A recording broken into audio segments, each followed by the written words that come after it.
6 years of hard training and actual battle experience in Spain and Poland had made the German army look invincible. But what about the British and French? First, let's take up the British.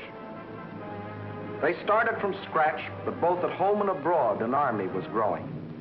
For not only Britain had declared war, Canada, Australia, New Zealand, South Africa, the whole British Commonwealth of Nations was also determined on victory over Hitlerism and all it stands for. And Britain had one weapon that was ready, the Royal Navy. Shortly after war was declared, it had swept German shipping from the high seas. And units of the British fleet were deployed at Suez, Malta, Gibraltar, in the Channel, and in the North Sea, blockading Germany. World conquest was impossible without running smack up against the rock called Britain. How to strike at that little island? That was the question. Between Britain and Germany stood not only France, but the little countries of Luxembourg, Belgium, Holland, Denmark, Norway, and Sweden. The people of these small neutral countries were peaceful, hard-working, and free. They knew they were in the middle and feared violation of their neutrality. Hitler knew this. He also knew that if they united with the Allies, they would form a solid democratic wall against Nazi aggression, and their conquest would be far more difficult. So before striking with his armies, he used another weapon, the propaganda barrage, to confuse, to make them lose faith, to divide and conquer. To lull the fears of the little neutrals, propaganda minister Goebbels told them Germany didn't want a war at all. It was Britain and France that caused all the trouble. Then it was Hitler's turn. In a speech on October 6, 1939, he made them all kinds of specific promises. To the Danes, he said, "We have concluded a non-aggression pact with Denmark." To the Norwegians, he said, "Germany never had any conflict with the northern states and has none today." To the Dutch, he said, "The new Reich has endeavored to continue the traditional friendship with Holland." And to the Belgians, he announced, "The Reich has put forth no claim which might in any way be regarded as a threat to Belgium." And while Hitler was making these promises, his generals were cold-bloodedly picking out the first victim, Norway. And why did they pick Norway? Its many steep inlets or fjords would make excellent U-boat bases, from which raiders could prey on British supply lines.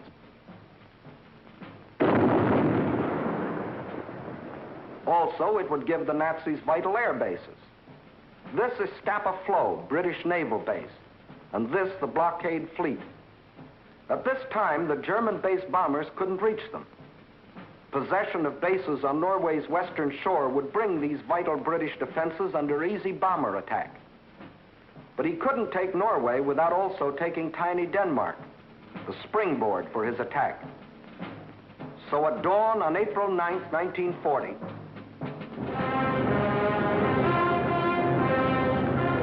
the German army rolled across the neutral borders of little Denmark, and in a matter of hours it occupied the entire country. By nightfall, Denmark is erased as a nation, and the Danes go into slavery. Although only 6 months before, Hitler had announced, "We have concluded a non-aggression pact with Denmark. The Danes will not forget." Meanwhile, in Norway, peaceful-looking German merchant ships like these had sneaked inside Norway's neutral waterway and tied up at all principal ports. That is, they looked like merchant ships. But if the Norwegians had had X-ray eyes, this is what they would have seen. The Trojan horse of ancient Greece brought up to date with new and deadlier weapons.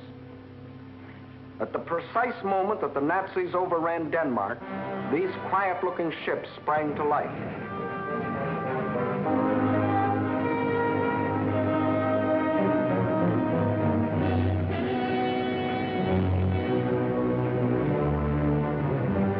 At the same time, Nazi warships, discovered along the entire coastline, started steaming up the Norwegian fjords. Ships, transports, tanks, men, planes, all flung themselves simultaneously upon a defenseless country. Airborne infantry seized every strategic Norwegian airport. The whole job was made easier by treacherous fifth columnists, led by Major Quisling, who seized power and issued orders to suppress resistance. Nazi warships steamed past silent guns that could have blasted them out of the water. This was one of the most amazing acts of treachery the world has ever known. It brought Major Quisling international fame, making his very name synonymous with the word traitor. By the afternoon of April 9th, the Germans were in complete control of all 7 ports where they had landed in the morning.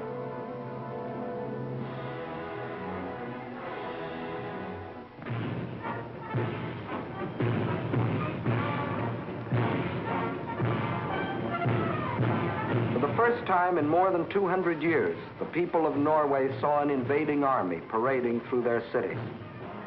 Many of these Nazi soldiers, strutting as conquerors in 1940, had last seen Norway some 20 years earlier, when, as refugee German children, they had been raised and cared for by kind Norwegians.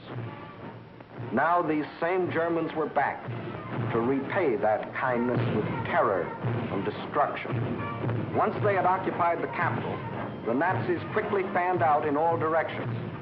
But loyal Norwegian troops stopped one German column between Hamar and Elvera.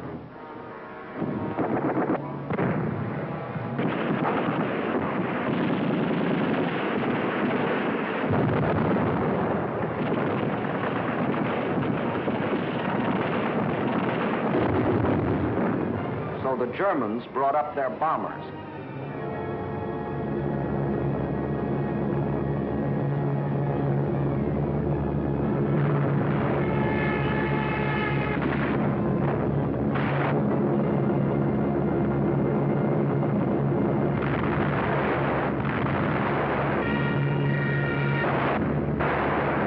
Norwegians were forced to flee to the north under constant and unopposed air attack.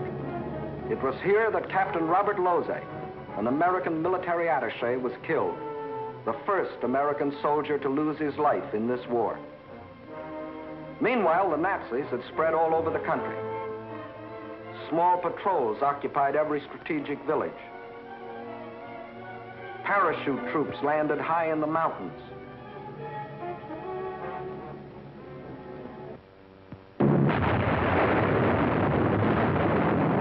Unopposed bombing raids sent defenseless civilians fleeing in stark terror.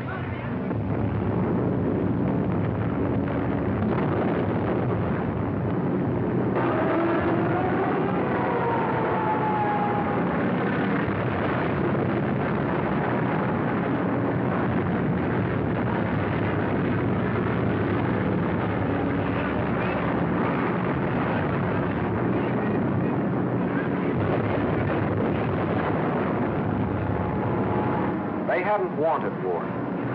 They had done everything to avoid it. Hoping they could escape the Nazi scourge, they had compromised and tragically failed to unite with the other democracies. And now they faced the scourge defenseless and alone. For before the Allies could come to their aid, the Germans were in control of all principal ports. Regardless of this, British, French, and Polish contingents plunged in and made several landings along the Norwegian coast. They landed forces north and south of Trondheim and attempted an encircling movement on the city under constant, heavy, and almost entirely unopposed air attack.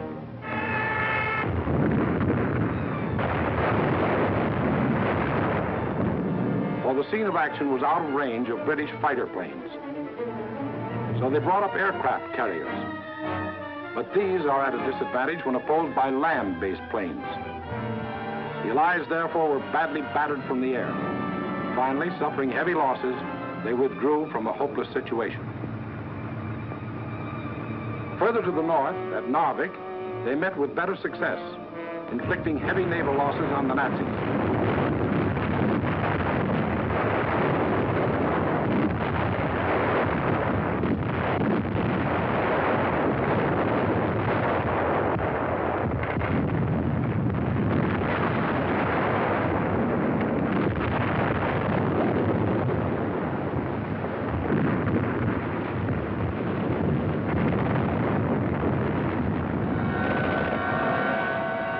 landings and held the town for nearly 2 months.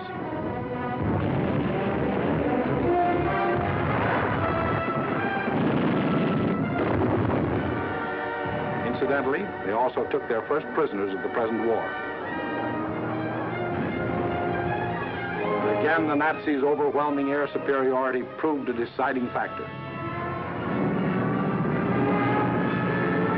And the Allies were forced to withdraw under terrific air bombardment.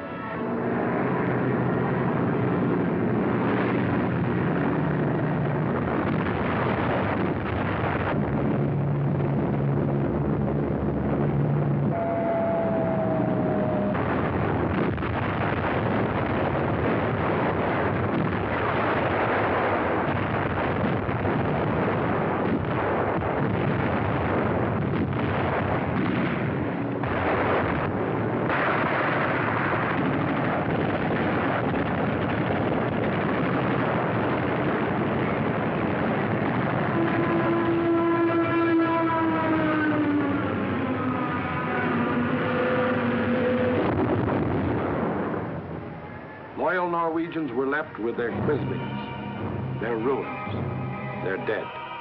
Even though 6 months before Hitler had said, Germany never had any conflict with the northern states and has none today. The Norwegians will not forget. And Hitler had another victory. He had hijacked 2 more countries. The world wondered and sometimes marveled at this man's efficiency. Gangster Dillinger was efficient too.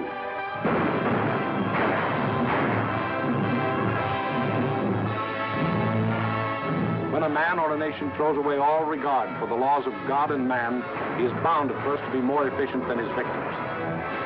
Society had a police force to deal with Gangster Dillinger, but it had no police force to deal with Gangster Hitler.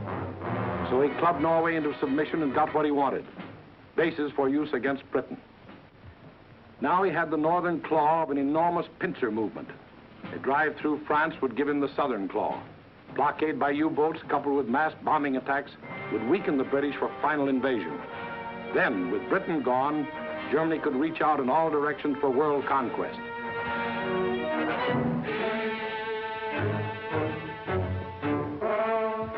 His next move must obviously be through France to get his southern claw. Through France. How was she to face the onslaught?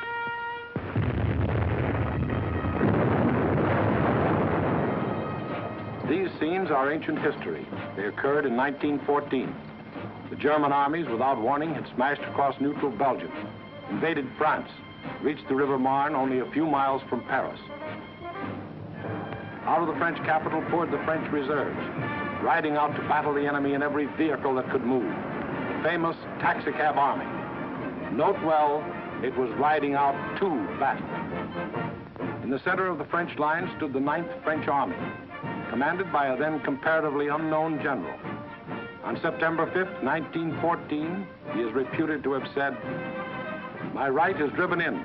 My center is giving way. The situation is excellent. I attack."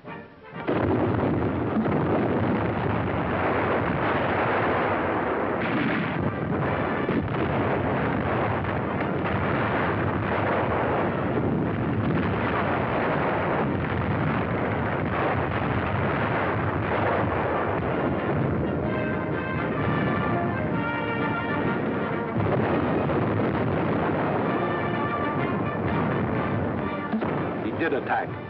The German onslaught was checked, and Paris was saved. That comparatively unknown general later became commander-in-chief of all the Allied armies and presided at the signing of the armistice with the defeated Germans on November 11, 1918. To this general, the French people erected a monument. To Marshal Ferdinand Foch, whose motto was, "Attack, always attack." Still later, the war-weary French people erected another monument. This one to a minister of war, André Maginot. Between the ideas symbolized by these 2 statues may well lie the military story of the fall of a great nation. In Foch's time, the proud spirit of France demanded nothing less than victory and placed its faith in the attack. In Maginot's time, the spirit, no longer proud, asked only to avoid defeat and placed its faith in concrete.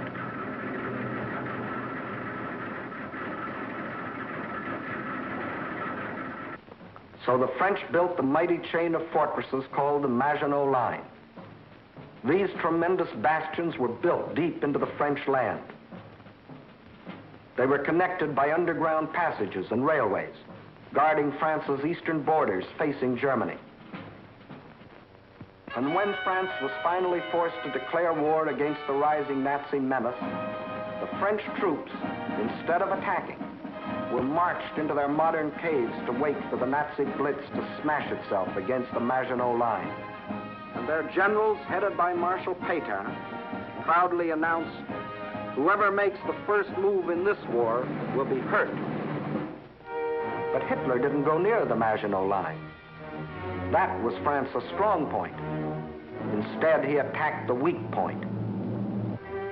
Hitler knew that the French had tried to avoid war instead of preparing for it. That knowledge was one of his greatest weapons. He knew they had planes, but he knew they were antiquated. He knew they had tanks, but he knew they were few in number and lightly armored. But most important of all, he knew that France had become a cynical and disillusioned nation. What made this change in the French spirit? In the first place, between 1914 and 1918, the French suffered more than 6 million casualties in the heroic defense of their land against German invasion. The flower of an entire generation was lost, with its stimulus of new blood, new determination, new ideals. Secondly, the failure of the League of Nations, to which the French had pinned their hopes of peace, the corruption of many in high places, the greed of special interests, all had combined to shake the faith of the French people in their democratic ideals. And when a people loses its faith in its own ideals, it is ripe for the insidious words of the devil. France still looked like an imposing castle, but Hitler's political termites had so gnawed away the binding of national unity that the castle was ready to crumble.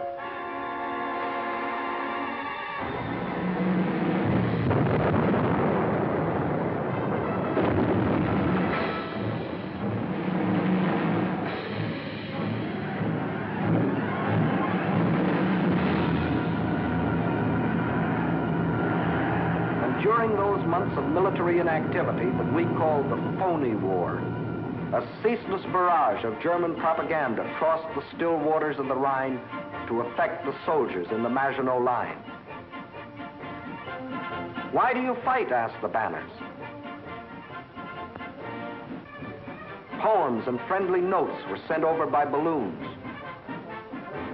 French tunes were played by German bands, and German hooey was broadcast in French.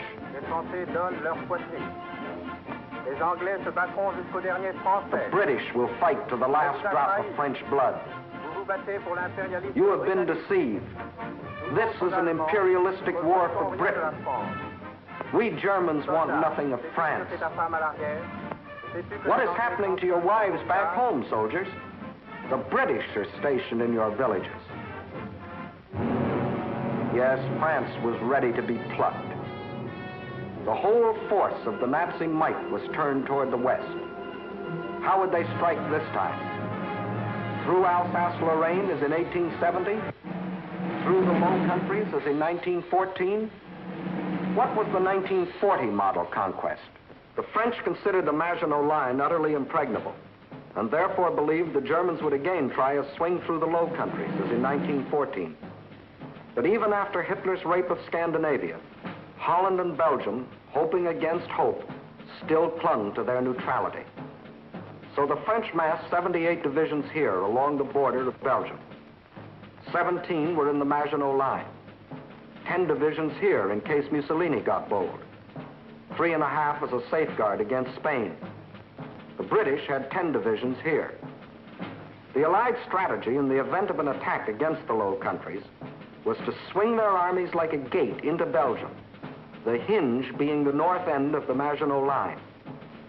This all-important hinge was protected by the forest of the Ardennes, a hilly and thickly wooded area, honeycombed with streams, its roads narrow trails, its bridges too weak for military vehicles. French strategists estimated the forest of the Ardennes impassable for armored forces.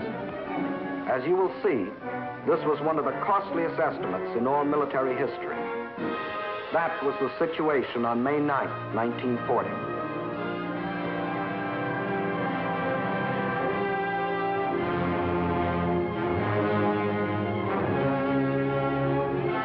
The hour of trial had come.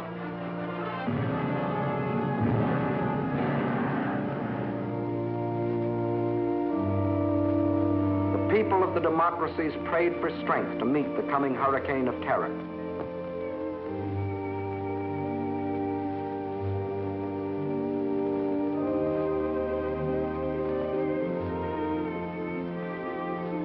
While across the Rhine, Juden ist uns verschrieben und verfallen mit Leib.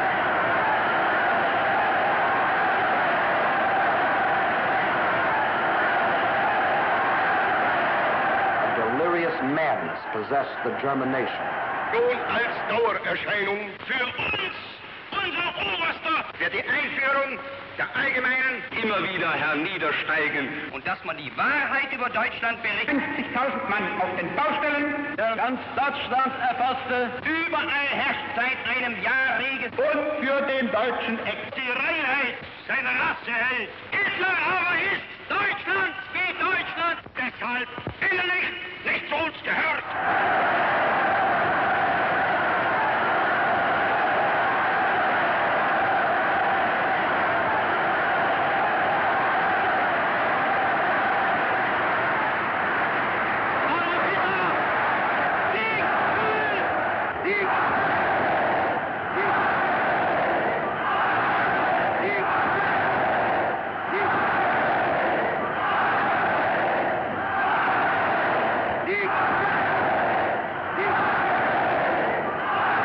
Der Tag had come.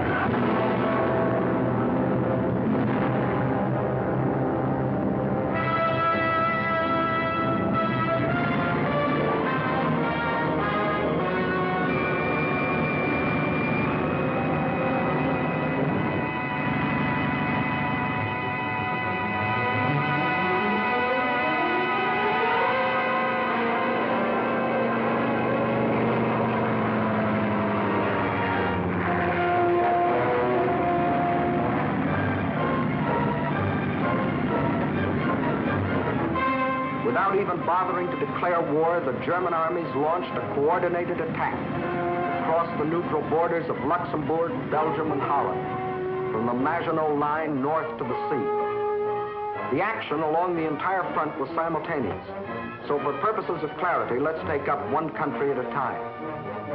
First, let's see what happened in Holland.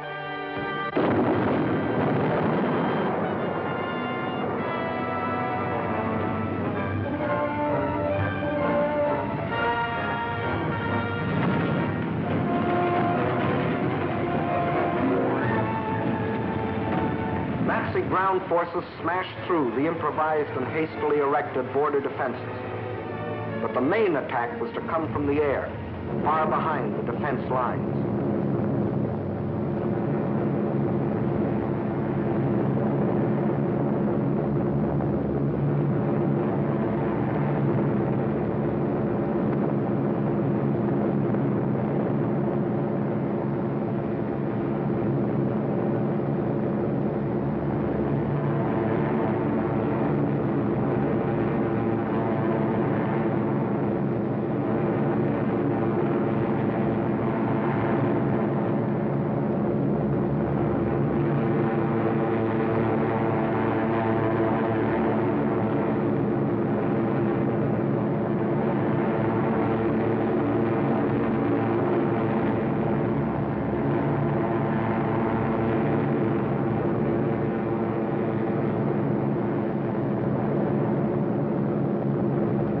10,000 troops were landed in this manner.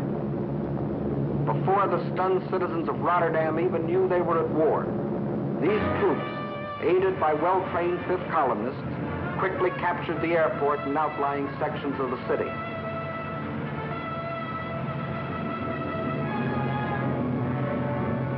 Meantime, Nazi armored columns were racing across the country, their progress speeded by other fifth columnists who prevented the destruction of vital dikes and bridges. These forces effected a meeting with the parachutists landed in Rotterdam. The Dutch were doomed to defeat.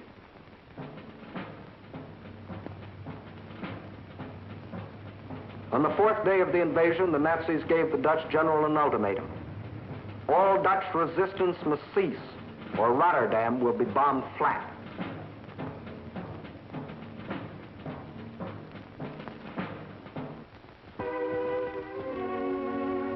The Dutch general had little choice. To save the lives of innocent civilians, he accepted the German terms. But after the unconditional surrender, the Nazis bombed the city anyway.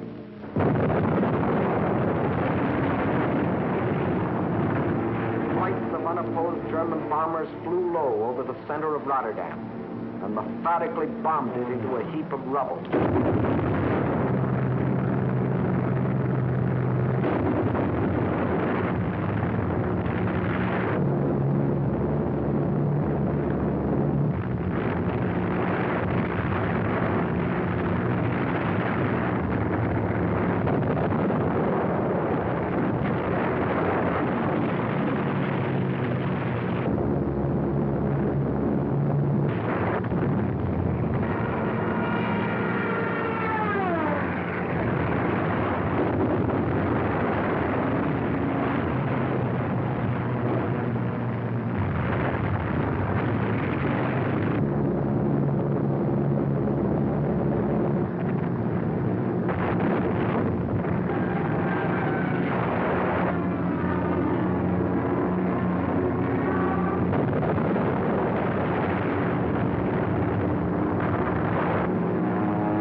One of the most ruthless exhibitions of savagery the world has ever seen. Over 30,000 men, women, and children were killed in the space of 90 minutes. Though only 6 months before, Hitler had said, the new Reich has endeavored to continue the traditional friendship with Holland. The Dutch will not forget. Meantime, in Belgium, the whole force of Nazi blitzkrieg had stormed across its neutral borders.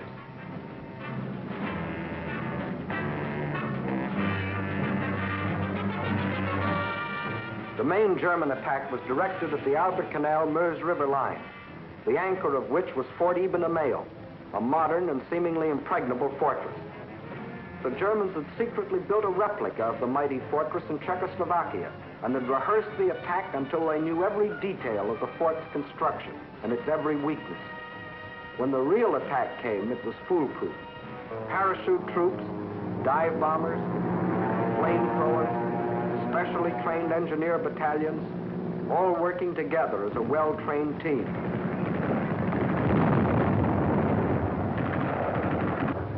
They knew exactly where to cross the river.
notice that this assault engineer knows exactly where to put his high explosive charge in order to destroy the blockhouse.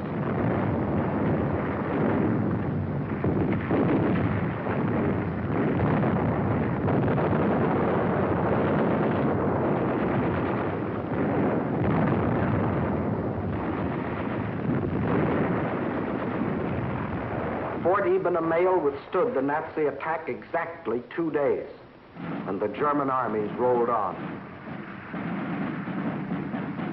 Meantime, an hour and a half after the German invasion began, Allied troops crossed the French and Belgian border to meet the advancing Germans.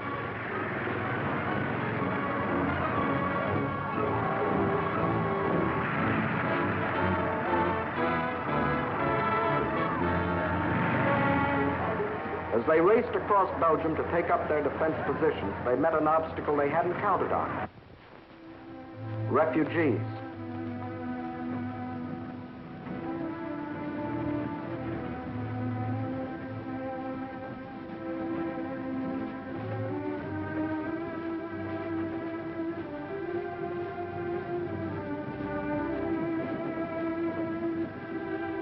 And the refugee-choked roads didn't get that way by accident.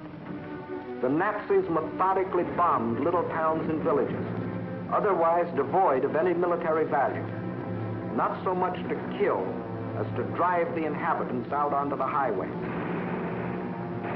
Then, by expert machine gunning, the Nazis would herd them along in terror-stricken flight to hopelessly entangle the advancing Allied armies.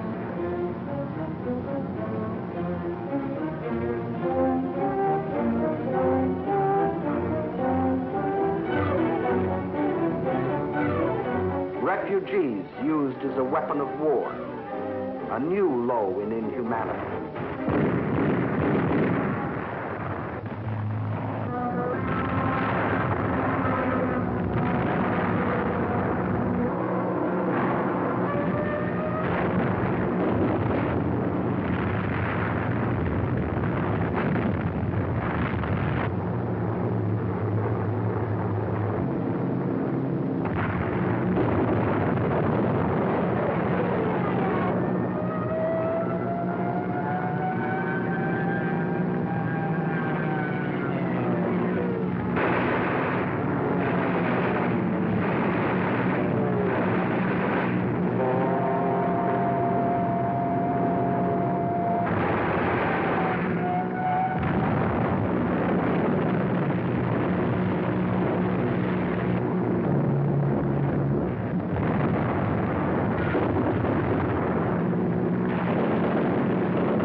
No school today, the sign says, but children are otherwise occupied.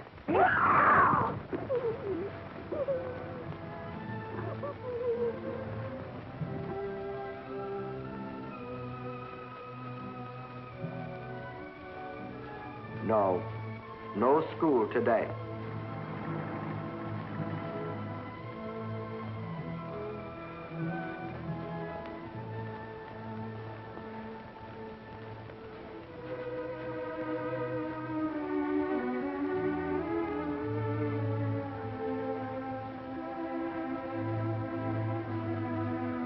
Although only 6 months before, Hitler had announced, "The Reich has put forth no claim which might in any way be regarded as a threat to Belgium." The Belgians will not forget.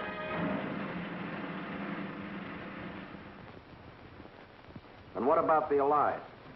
They were convinced that the German attack on Belgium and Holland was the main thrust, and according to plan, had swung their armies like a gate into Belgium.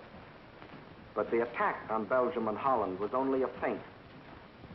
The main German attack was to be centered where the Allies least expected it, through the Ardennes forest. For this decisive blow, they had secretly assembled the mightiest striking force the world had ever seen, including 45,000 armored vehicles.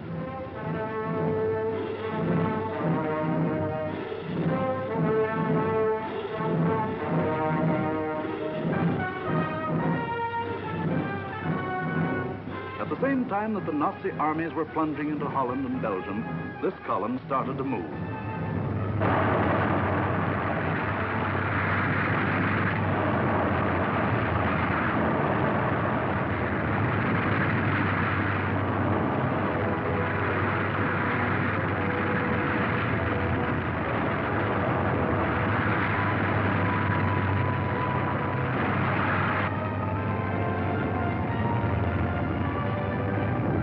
Well-trained engineer battalions went first.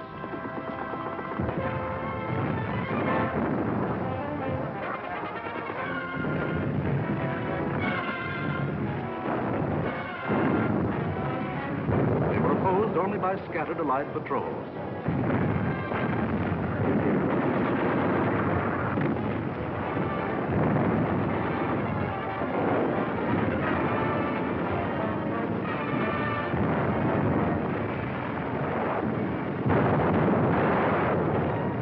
They cleared pathways for the tanks to follow.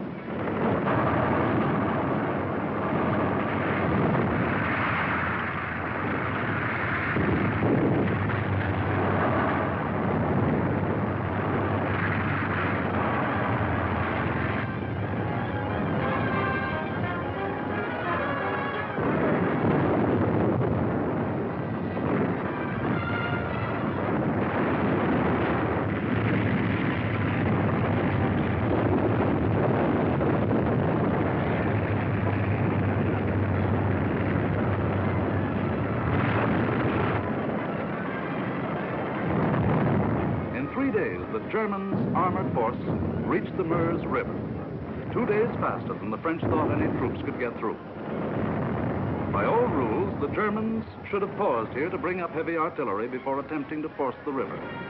But the Nazis had a new type of artillery, dive bombers. With them, they blasted the French positions across the Meuse.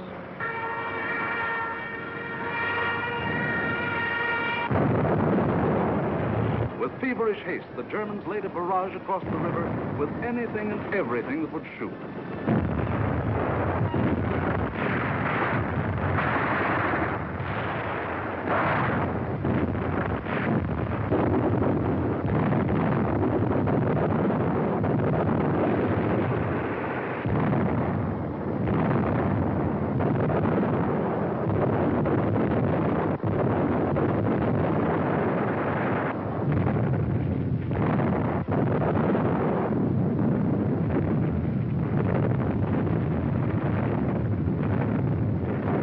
Tremendous concentration of firepower continued all through the night.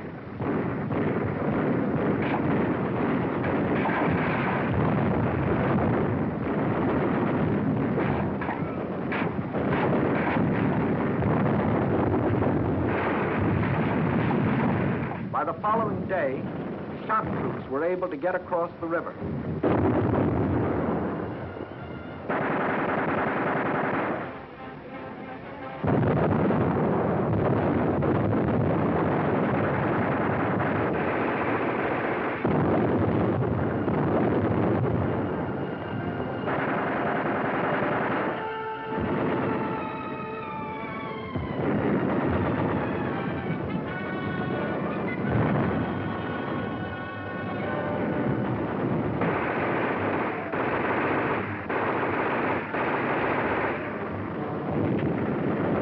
These shock troops held the bridgehead until the engineers brought up pontons and built bridges.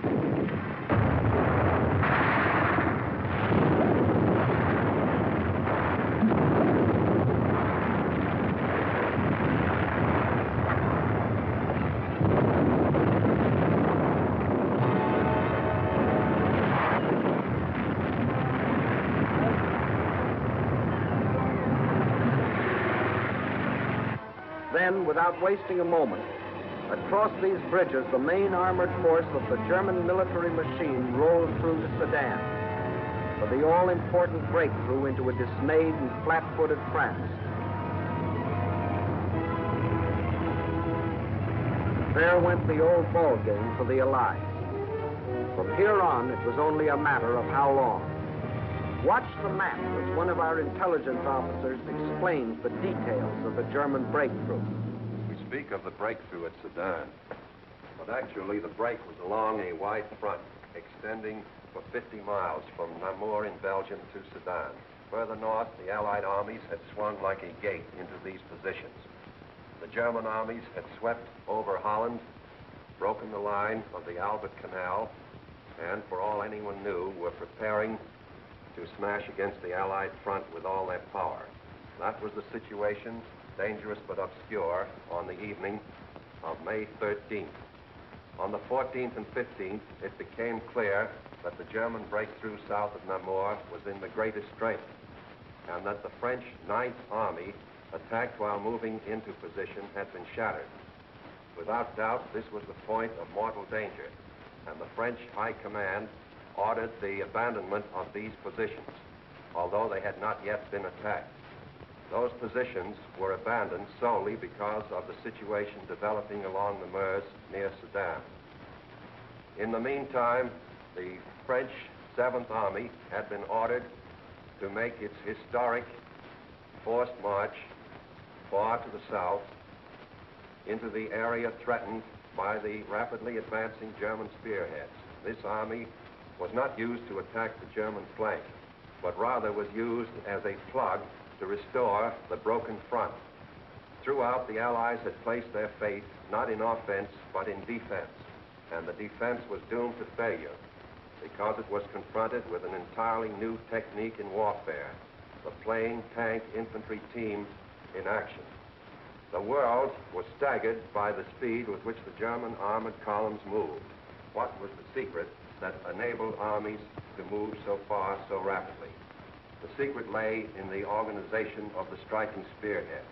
Armored forces came first, closely followed by motorized divisions, which peeled off, forming solid walls. And through the corridor thus formed raced the supply trucks to feed the ever-lengthening column.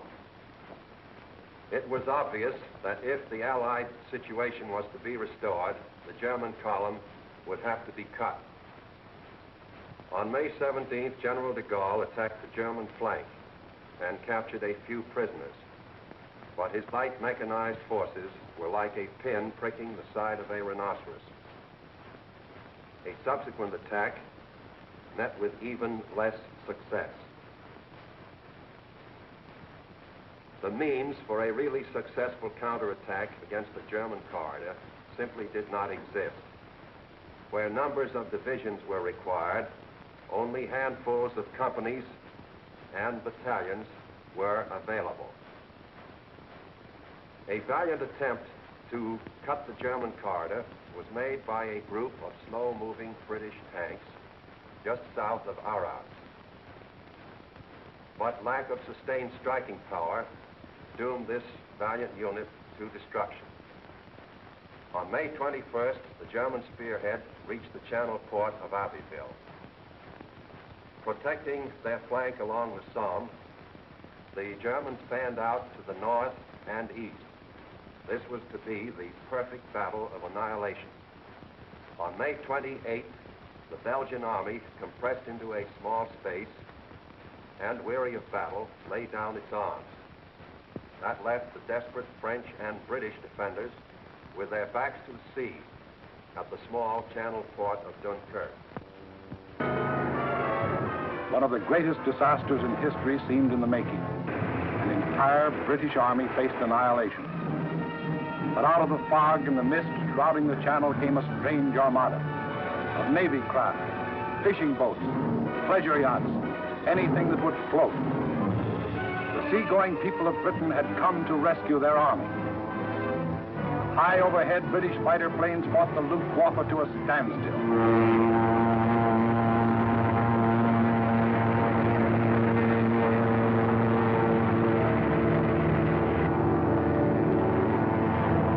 While below, small Allied suicide units held the Germans back long enough for the miracle of Dunkirk to take place.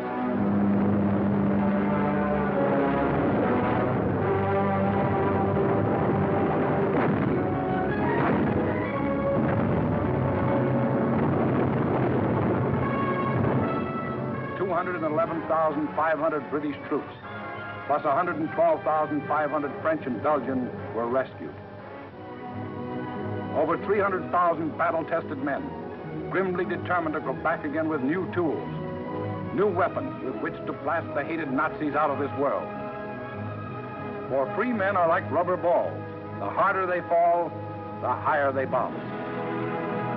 Leading the British by this time was a man who had been bouncing all his life, Winston Churchill, who had tried for years to warn the world about Germany. Meantime, the situation that faced France was as nearly hopeless as a military situation can be. 2/5 of the French army was lost. There were fewer than 50 divisions left to defend a front almost 200 miles long, running from the northern end of the Maginot Line to the sea. And behind that thin front line, there were no reserves.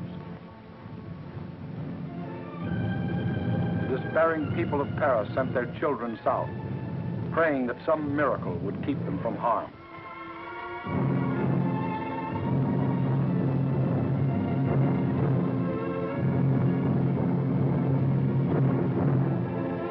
The hopeless men of the French army, without adequate arms or equipment, braced themselves for the coming blow. The first blow fell on June 5th.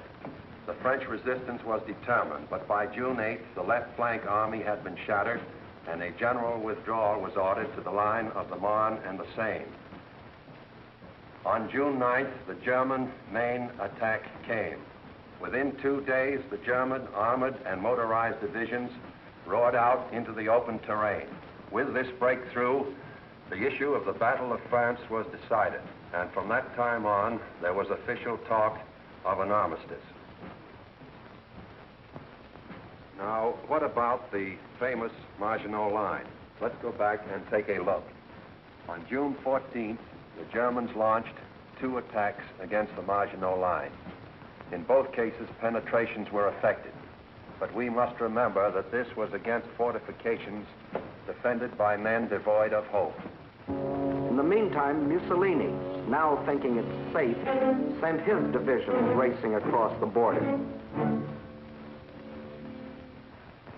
The hand that held the dagger has struck it into the back of its neighbor.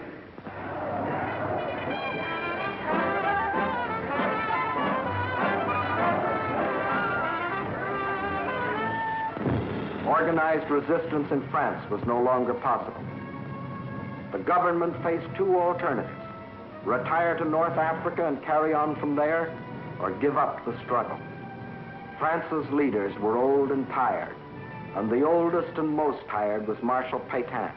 Egged on by men like Laval, who saw in a German victory his chance for personal power, on June 16th, Pétain asked for an armistice. The news is carried to Hitler, who received this word of a great nation's fall in a characteristic manner. Also characteristic were his terms for the armistice. It must be signed in the coach where Marshal Foch met the defeated Germans in the last war.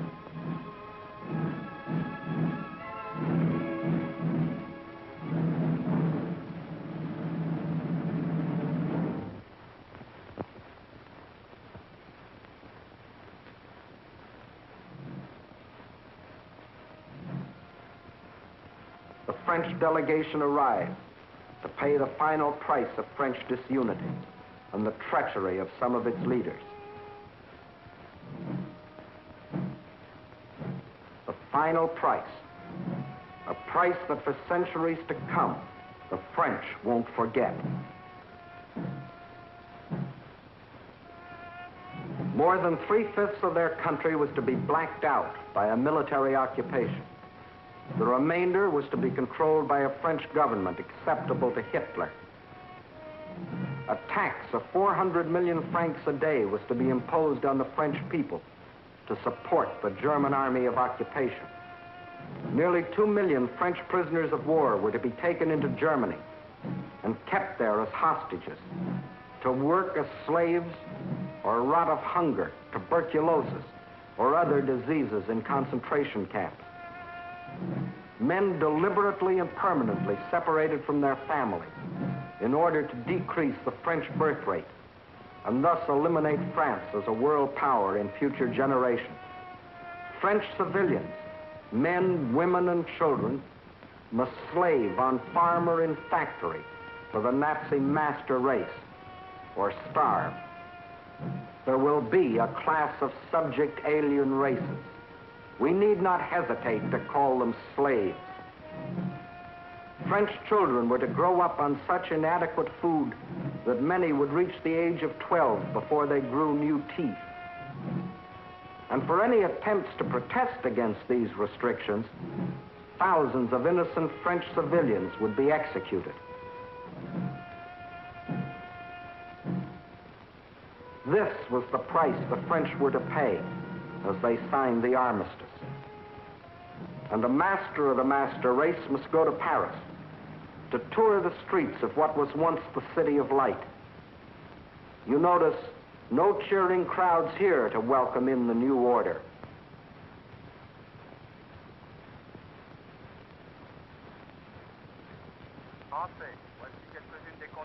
When the people of Paris come to the streets again, it is to hear the voice of dictators telling them what they must do, how they must live, what they must say, what they must think, telling them how to be slaves. Gone is the Republic of France. Gone is free speech and a free representative government. Gone is liberty, equality, fraternity. These are the French. With their ears, they listen. But their minds and their hearts, these are down on the Mediterranean, where the battle colors of the regiments are being taken to Africa, out of the Nazi grasp. The people weep as their glory departs, for they don't as yet know that France has hope, a rallying point. Charles de Gaulle, a soldier in the great tradition of Foch, is not surrendering. He will continue to fight, gathering about him loyal Frenchmen from all over the world to become the Free French Army, the fighting French. Yes, the people weep as they watch their colors go, not knowing that 2 years later, those same flags would again be unfurled in North Africa, alongside the Stars and Stripes, alongside the Union Jack. Once more, their leaders, General de Gaulle and the famous General Giraud, stand united in the common cause with the leaders of their allies. Once more, the red, white, and blue of France is raised on high. For out of the ashes of the defeat and the humiliation of France, her soul has been born again.